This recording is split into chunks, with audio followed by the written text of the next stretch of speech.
नमस्कार, युग करवट न्यूज में आप सभी का स्वागत है। मैं हूं सुब्रत भट्टाचार्य। आज खबरों का जिक्र करेंगे, साथ ही खबरों के पीछे और खबरों का विश्लेषण भी करेंगे। आज प्रधानमंत्री नरेंद्र मोदी ने सभी मुख्यमंत्रियों के साथ कोरोना और लॉकडाउन को लेकर चर्चा की।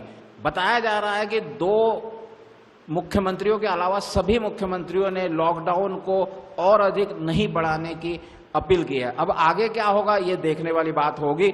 आइए इस पर बात करते हैं हमारे प्रधान संपादक सलामत मियां जी से। सर, आज प्रधानमंत्री ने मुख्यमंत्रियों के साथ बैठक ली। माना जा रहा है कि लॉकडाउन को लेकर चर्चा हुई। आपके पास क्या जानकारी है? नहीं, बात आपने बिल्कुल सही करी है। लॉकडाउन को लेकर चर्चा हुई है, लेकिन जो जानकारियां मिली हैं उसमें यही है कि अधिकतर मुख्यमंत्रियों ने लॉकडाउन को लेकर कहा है कि नहीं बढ़ाया जाए, और कुछ राज्यों के मुख्यमंत्रियों ने कहा कि लॉकडाउन बढ़ाया जाए। जैसे महाराष्ट्र और मध्य प्रदेश और गुजरात में थोड़ी स्थिति तनावपूर्ण है, और तो मुझे लगता नहीं है कि 3 तारीख के बाद कोई हमें अभी राहत मिलेगी। और इसके अलावा ये है कि माननीय प्रधानमंत्री जी ने बहुत ही जिसे कहते हैं कि बारीकी तौर पर जो है सारे राज्यों के मुख्यमंत्रियों से हर चीज़ पे समीक्षा की है, और उन्होंने राय जानना चाहिए कि किस तरह से हम इसको खोल सकते हैं। और आपने देखा होगा कि आज की वीडियो कॉन्फ्रेंसिंग में माननीय गृह मंत्री श्री अमित शाह जी और रक्षा मंत्री राजनाथ जी भी मौजूद थे, जबकि इससे पहले वो नहीं होते थे, लेकिन इस बार रहे हैं और उन्होंने भी कहीं ना कहीं बात की है। तो मुझे लगता है कि केंद्र सरकार ये चाहती है कि चरणबद्ध तरीके से जो है ये लॉकडाउन जो है खोला जाए। गृह मंत्री ने ये भी कहा है कि उद्योग जगत को लेके और जो मजदूर पेशा लोग हैं उनके लिए भी कहा है कि कुछ राहत होने चाहिए और उद्योग पटरी पे आना चाहिए। लेकिन अभी बहुत जल्दबाजी होगी कहना कि क्या लॉकडाउन ख़त्म होने वाला है। मुझे नहीं लगता है कि 3 तारीख को हमें कुछ राहत मिलने वाली है, और ख़ास वो जनपद जहाँ पे ज़्यादा केसेस हैं तो वहाँ तो शायद नहीं मिलेगी। हाँ, हो सकता है कि कुछ राज्यों में जहाँ पर कोई केस नहीं है और कुछ ऐसे हैं जहाँ पे 3 महीने का लॉकडाउन हो गया है और वहाँ अब बड़ी स्थिति बिल्कुल ठीक है, और मुझे लगता है कि वहाँ कुछ राहत मिल सकती है। लेकिन अभी फिर भी जहाँ तक मुख्यमंत्री उत्तर प्रदेश हैं, उन्होंने 30 जून तक पे सार्वजनिक कार्यक्रमों में पाबंदी लगा दी है। तो अगर कहीं ना कहीं कुछ राहत मिलेगी तो शर्तों के साथ मिलेगी। अभी कुछ कहना जल्दबाजी होगी। 3 तारीख के बाद ही इस पर कुछ ज़्यादातर तस्वीर साफ होगी। जी हाँ, अगर राहत मिलेगी तो शर्तों के साथ। एक खबर और भी है कि प्रधानमंत्री ने इस बैठक में सभी मुख्यमंत्रियों को लॉकडाउन खोलने के एक्शन प्लान तैयार करने को कहा। यानी कि हर राज्यों में किस तरह से लॉकडाउन को खोला जाए वो पहले राज्य सरकारें केंद्र को एक्शन प्लान भेजेगी। नहीं, बिल्कुल सही बात है। ये है क्या कि असल में एक बार माननीय प्रधानमंत्री जी ने राष्ट्र से संबोधित किया तो लोगों ने उसका पालन किया, अब फिर दोबारा आपने किया तो दोबारा भी लोग पालन कर रहे हैं। तो अब मुझे लगता है कि प्रधानमंत्री चाहते हैं कुछ लोगों को राहत भी मिले, बट क्योंकि ये काम राज्य सरकारों का है तो राज्य सरकार ही इस पर रिपोर्ट देंगी। अब केंद्र सरकार जो है अपनी तरफ से कोई ऐसा फैसला लेना नहीं चाहती है, वो चाहती है कि राज्य सरकार और जिला लेवल पे इस पे काम हो। तो मुझे लगता है कि शायद राज्य सरकार कोई एक्शन प्लान बनाएंगी चरणबद्ध तरीके से, तो कुछ आने वाले वक्त में हमें कुछ राहत दिखाई दे सकती है। ये पहले आपने भी जिक्र किया था कि जोनों में बांट के शायद इस पर कुछ कार्य किया जाए, क्या है? हाँ, देखिए, इस पे जो है जो केंद्र सरकार ने जो तैयारी करी है उन्होंने 6 लेवल का प्लान बनाया है। तो इसमें यह है कि रेड जोन है, ऑरेंज जोन है और ग्रीन जोन है। तो ग्रीन जोन में जो है वो लॉकडाउन पूरी तरह से ख़त्म होगा, उन ज़िलों में ख़त्म होगा, उन जिन राज्यों में ख़त्म होगा। तो इसमें जैसे फर्स्ट लेवल, थर्ड और सेकंड फ्लोर, इसमें अलग अलग तरीके से किया गया। जहाँ पे कम केसेस हैं वहाँ पे गाड़ियाँ चलेंगी, ऑरेंज जोन में जब गाड़ियाँ भी चलेंगी और लोगों को आना जाना भी होगा, लेकिन फिजिकल डिस्टेंसिंग के साथ। तो इसी हिसाब से जो है कहीं ना कहीं राहत मिलेगी। बट और मुझे लगता है कि जो ग्रीन जोन होगा वहाँ पे शायद जो है ट्रांसपोर्ट सुविधा भी खोल दी जाएगी, बट इसके लगता नहीं। लेकिन ये भी रेड जोन में तो कहीं तो अभी राहत नहीं होगी, और रेड जोन में तो पूरी तरह से जिस तरह से लॉकडाउन चल रहा है उसी तरह चलेगा। और ग्रीन जोन में ये भी हो सकता है कि आने जाने की बाहर मतलब पूरे अपने स्टेट में कहीं आ सकता है, जा सकता है, और ऑरेंज जोन में ये है कि जिले से बाहर भी नहीं जाएगा। तो अभी हमें बहुत कई तरह की लड़ाइयां लड़ना है और देखिए सरकार जो करेगी उसको मानना चाहिए सबको। गाजियाबाद के लोगों के लिए राहत भरी खबर होगी? मुझे लगता नहीं राहत भरी खबर होगी। अभी शायद 3 तारीख के बाद हमें शायद कुछ थोड़ा सा हो सकता है कि 12 तक और इंतजार करना पड़े। ये रेड जोन में है और यहाँ कम से कम 56 केसेस आ गए। जी रेड जोन में भी है और क्योंकि हम दिल्ली के करीब हैं और दिल्ली की वजह से और जो नोएडा में भी है, जो उसमें जो सीज फायर कंपनी की वजह से हम लोगों को काफ़ी वो उठाना पड़ा। तो मुझे लगता नहीं कि गाजियाबाद में कोई राहत मिलेगी और आप देख भी रहे हैं कि अभी काफ़ी सख्ती भी यहाँ होने लगी और तो मुझे लगता नहीं कि अभी राहत मिले। जी हाँ, गाजियाबाद के लोगों के लिए राहत की खबर शायद न हो। दोस्तों, युग करवट से अगर कोई बात निकलती है तो निश्चित तौर पर वह दूर तलक जाती है। हमारे प्रधान संपादक जी ने 1-2 शब्द का जिक्र किया था, सोशल डिस्टेंसिंग नहीं, फिजिकल डिस्टेंसिंग, और कल प्रधानमंत्री ने अपने मन की बात में इसी शब्द का जिक्र किया। आइए पूछते हैं हमारे प्रधान संपादक जी से क्या है। नहीं, बिल्कुल सही बात है ये कि मैंने 8 अप्रैल के युग करवट में अपने कॉलम तीसरी आंख में लिखा था कि सोशल डिस्टेंसिंग नहीं, फिजिकल डिस्टेंसिंग कहिए जनाब। असल में क्या है कि सोशल डिस्टेंसिंग का तो कोई मतलब ही नहीं है, हम बात कर रहे हैं फिजिकल डिस्टेंसिंग, शारीरिक दूरियां। तो हमारे बात भी कई और अखबारों ने भी इसको उठाया और हमारे लोकल भी जो राष्ट्रीय अखबार है उनके लोकल पेज पर भी ये बात आई इसी बात को लेके, और हेडिंग भी यही थी कि फिजिकल बोलिए जनाब। तो अच्छी बात लगी और कल मुझे बहुत मुबारकबाद आई और लोगों ने फेसबुक पे शेयर किया कि माननीय प्रधानमंत्री जी ने भी कल इसी शब्द का इस्तेमाल किया है कि फिजिकल डिस्टेंसिंग। तो जाहिर है कहीं ना कहीं बात निकलती है, दूर तक जाती है, तो अच्छा लगा हमें भी। यहाँ बहुत अच्छा लगा हम सभी को कि युग करवट से निकली हुई बात प्रधानमंत्री तक भी पहुंची है और उन्होंने कल इसका जिक्र भी किया। दोस्तों, एक और है, कल आरएसएस प्रमुख मोहन भागवत ने भी पूरे देश भर के कार्यकर्ताओं को संबोधित किया।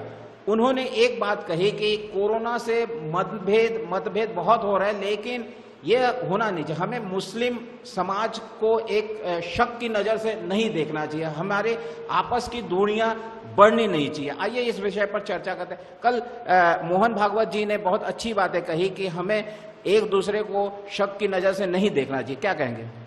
जी बिल्कुल, आपने सही कहा। कल माननीय जो है संघ प्रमुख ने अच्छी बात की, लेकिन मैं थोड़ा करेक्शन करना चाहूँगा। उन्होंने किसी समाज का नाम नहीं लिया, उन्होंने सिर्फ एक इशारा दिया। तो इशारा जहाँ भी जा सकता है, लेकिन लोग समझने वाले हैं इशारा कहाँ पर है, आपने काफ़ी क्लियर कर दिया।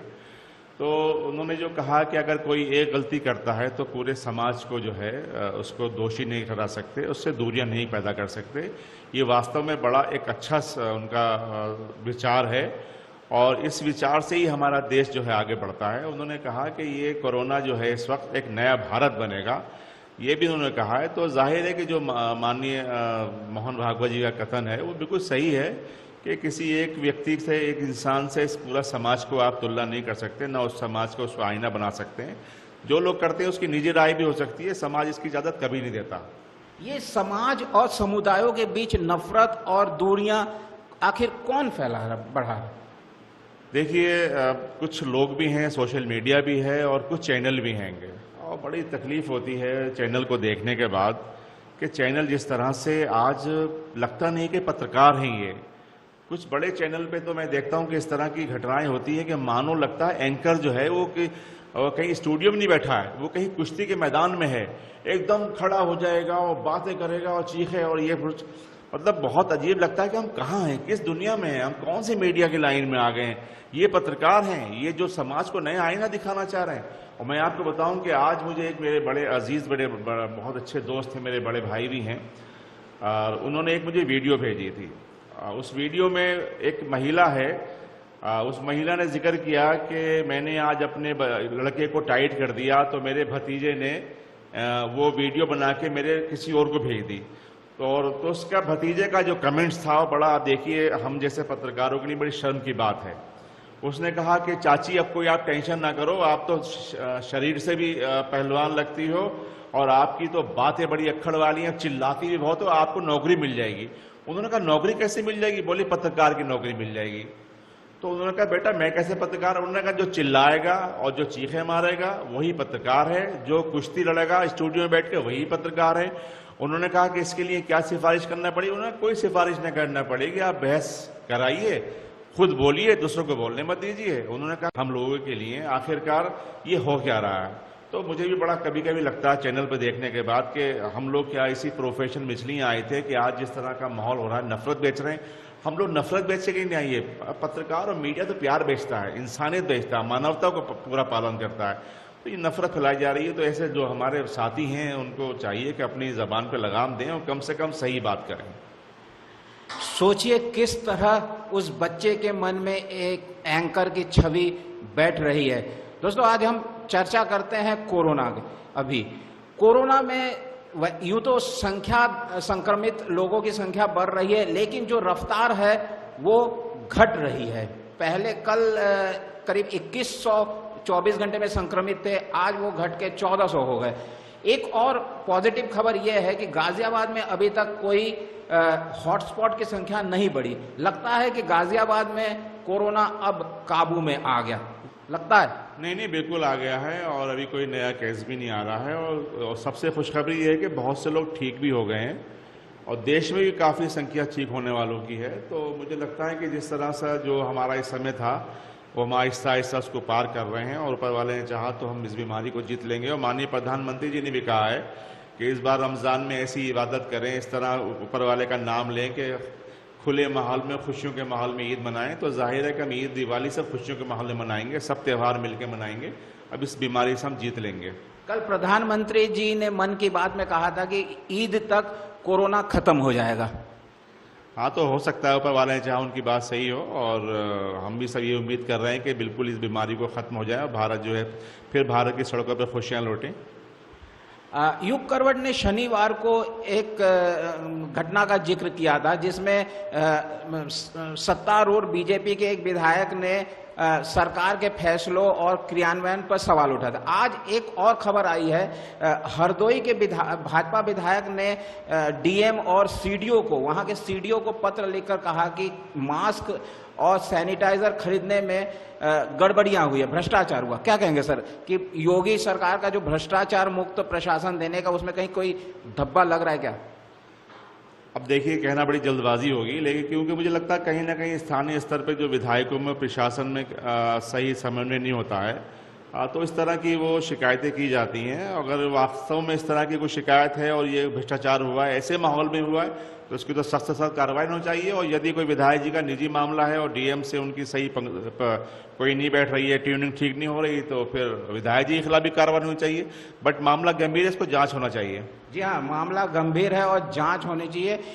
जब से ये बाजारों की टाइमिंग तय हुई है तब से सख्ती बहुत बढ़ गई है, पुलिस की सख्ती बहुत बढ़ी है। दोपहर 2 बजते ही जितने भी सब्जी मार्केट सारे बंद हो जाते हैं और 4 बजे सारी गाजियाबाद की दुकानें सभी बंद हो जाती है। पुलिस इस समय एकदम बहुत हाई अलर्ट पे है। सर, पुलिस की जो अभी कार्य कर रही है, जिस तरह से कार्य कर रही है, उसको आप किस तरह से देख रहे हैं? नहीं, बिल्कुल सही है। देखिए क्या था असल में, जो पहले थोड़ा सा बाजार खुल जाया करता था, राशन की दुकानें हैं, सब्जी मंडी है, उनमें कोई टाइमिंग नहीं थी, तो लोग कभी भी आते थे, कभी चले जाते थे। पुलिस भी उसमें मना नहीं करती थी क्योंकि शासन के आदेश थे, प्रशासन के आदेश थे। अब क्योंकि एक टाइम तय हो गया है और टाइम तय होने के बाद अब आप देखिए कि पुलिस पूरी तरह मुस्तैद है और वो 2 बजे तक से पहले अनाउंस कर देती है कि सारी दुकानें बंद हो जाएं। उसके बाद जो टाइम दूसरी दवाओं का है उस पर ऐलान कर देती है। तो निश्चित ये पहले फैसला होना चाहिए था, चलो देर से ही सही, लेकिन अब उसके बाद हुआ है तो काफ़ी हद तक हम देख रहे हैं कि चारों तरफ एक सन्नाटा होता है। लॉकडाउन का पूरी तरह पालन हो रहा है और पुलिस पूरी तरह इसका पालन करा भी रही है। जी हाँ, लॉकडाउन का पूरा पालन हो रहा है और पुलिस उसे पूरी तरह पालन भी करा रही है। यही आगे 3 मई तक जारी रहना चाहिए ताकि कोरोना यहां से हार के जाएगा, कोरोना भारत से हार के जाएगा। कैमरामैन वरुण के साथ सुब्रत भट्टाचार्य, युग करवट के लिए।